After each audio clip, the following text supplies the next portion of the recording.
आज ई ब्लॉग रे आमे हमर बलांगीर रो केन पेंडाल रे केनता हिसाबे डेकोरेशन हेइचे सब केनता हिसाबे पूजा माने सब पड़र केना अलग अलग हिसाबे हेइचे आमे सेनो ही हमर ब्लॉग के स्टार्ट करबो तो जेन माने बलांगीर नै रहबा से माने भी देखि के एन्जॉय करि पारबे तो आपण माने कंटिन्यू रहू ना एन्जॉय करू और आके के देखून केने काना होछि जी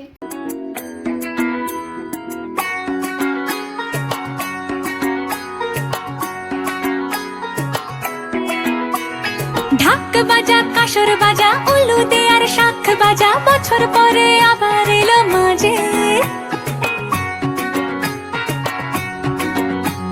পুজো পুজো গন্ধ নিয়ে